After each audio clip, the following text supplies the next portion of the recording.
Bonjour et bienvenue les géologiques. Nous sommes au jour 41 du confinement et je me suis fixé comme défi de faire de la géologie de terrain dans un rayon de 1 km autour de chez moi. C'est parti!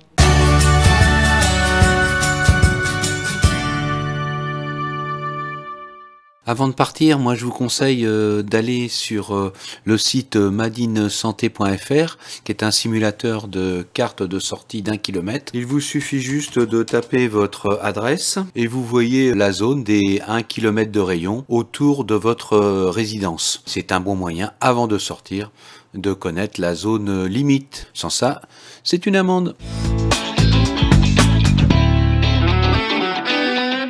Commençons à aller voir le mur qui se trouve juste derrière moi. L'observation générale du mur nous montre deux parties, une base foncée surmontée d'une partie plus claire. Allons voir de plus près. La partie blanchâtre est liée à la présence d'un enduit fait de grains de sable. Étudions cette roche de couleur gris-noir. Comme d'habitude, moi je mets toujours une goutte d'acide chlorhydrique dessus. Pas d'effervescence. Qu'est-ce que l'on constate? Eh bien, on constate qu'il y a un débit de cette roche en feuillet. S'il y a un débit en feuillet, c'est que cette roche présente une schistosité. C'est donc une roche de type métamorphique. Si je frotte ce feuillet entre les doigts, eh bien, sur mes doigts reste une poudre grisâtre. Je peux en déduire que cette roche métamorphique est issue d'un protolithe qui correspond à une vase argileuse, probablement océanique. Il y a une très faible diversité. Vous avez des roches qui sont très oxydées. On va dire que j'ai fait un peu une entorse à la règle du kilomètre autour de chez moi, puisque nous sommes ici à 1 km 400. Nous voici maintenant devant un affleurement qui présente des roches qui sont verticalisées et qui se débitent en feuillet. En mettant mon ongle, j'arrive à détacher des feuillets de cette roche. C'est une roche métamorphique d'origine sédimentaire et le protolithe est une vase argileuse océanique. Comme les roches qui constituent le mur qui entoure mon jardin. D'ailleurs, cette roche a été exploitée.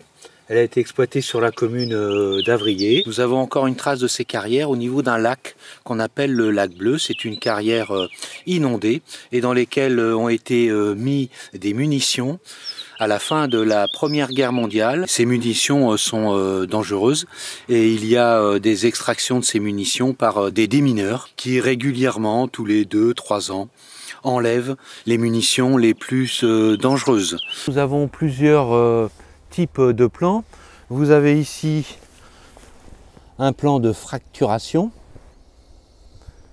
et ici vous avez le plan de schistosité. Vous avez un plan de fracturation ici avec le plan de schistosité comme cela. Nous allons mesurer le plan de schistosité ici à l'aide de la boussole pour en connaître la direction et le pendage. Je place le plus grand côté de mon cadre plastique qui supporte la boussole contre le plan de schistosité. Je fais ensuite l'horizontale avec mon niveau à bulle. Je place ma flèche repère dans la direction de mon aiguille aimantée. Puis je lis la direction du plan au niveau de mon trait jaune. Ici 100 degrés. Donc mon plan de schistosité a une direction de 100 degrés nord. Je mesure maintenant le pendage de ce plan de schistosité. Et je lis ici, avec l'aiguille du clinomètre, la valeur qui est ici de 88 degrés. La roche est quasiment verticalisée. Je vous rappelle que l'azimut est perpendiculaire à la direction. Pour savoir de quel côté penchent ces roches, Je suis incapable de vous le dire, tellement elles sont verticalisées. Il nous reste à nous localiser et pour cela, je vous conseille de prendre vos applications soit Géoportail, soit InfoGéol. Si je vais dans InfoGéol, il s'agit de schistes de l'Ordovicien moyen et inférieur, les schistes d'Angers, dont le célèbre schiste de Trélazé, où étaient extraits des ardoises d'une très bonne qualité, mais maintenant les ardoisières sont fermées. Après la collecte des données sur le terrain, il nous reste à préciser certains points, notamment la pétrographie de cette roche, le schiste d'Angers, la place de cet affleurement au niveau de la géologie structurale de la région, et dernier point, reconstituer l'histoire géologique de cette roche. Pour cela, je vais utiliser des livres, comme par exemple Géologie tout en un pour les BCPST, première, deuxième année. Je vais utiliser la carte géologique d'Angers, je vais utiliser également celle de Segré et la lecture des notices.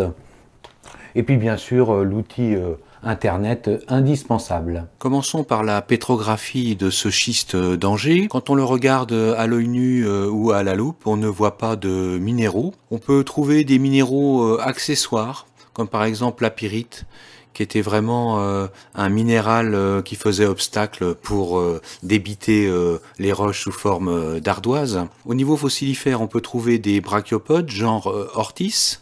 Il a été trouvé de très beaux trilobites dans les ardoises. Au microscope optique polarisant en LPA, on voit que les minéraux sont orientés. On parle de foliation. Vous avez des minéraux noirs ou clairs et des minéraux colorés. Les minéraux noirs ou clairs, ce sont les quartz qui ont des formes irrégulières. Et là, on voit des minéraux colorés qui font partie des micas blancs, qui sont des séricites. C'est donc une roche métamorphique à grains très fins, 30 à 60 micromètres, foliés.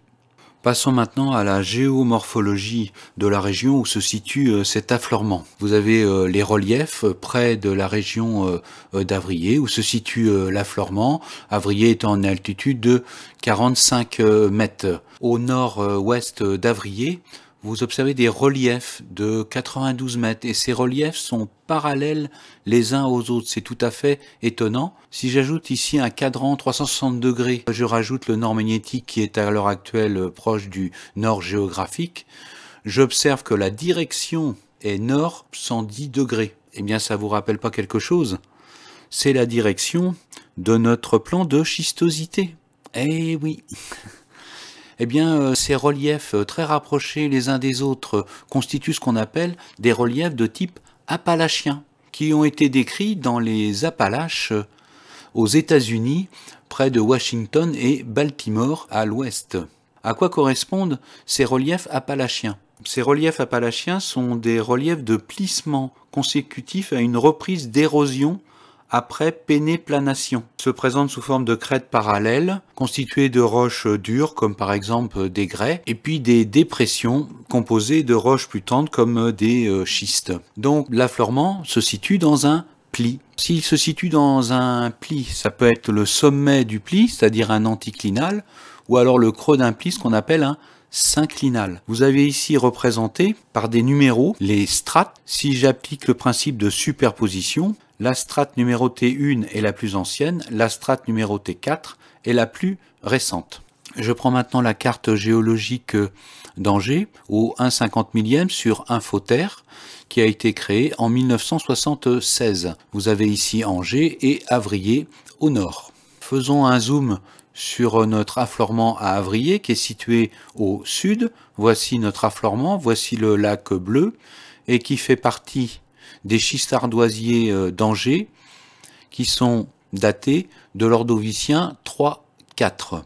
Un peu plus au nord, vous avez des schistes datés de l'Ordovicien 5 et du Silurien. Puis un peu plus au nord, vous avez des schistes de l'Ordovicien 3 et 4, puis de l'Ordovicien 2.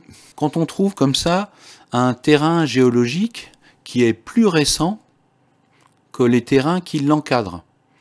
Il s'agit d'un pli, mais quel pli?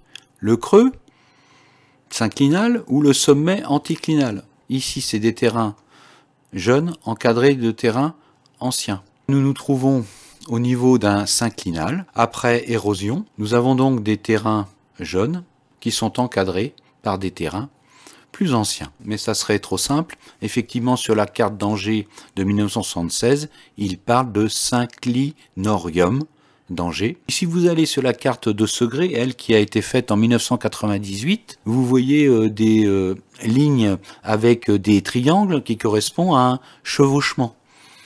L'interprétation est encore différente. Vous avez en bas de la carte géologique de Segré, vous avez réalisé une coupe.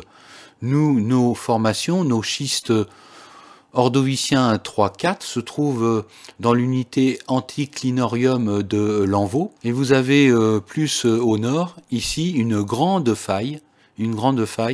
Et l'interprétation est un hyperchevauchement de l'anticlinorium de Lanvaux. Alors ça, c'est l'explication que m'a donné ce matin Fabrice, notre géologue préféré. J'espère que je traduis bien ses propos.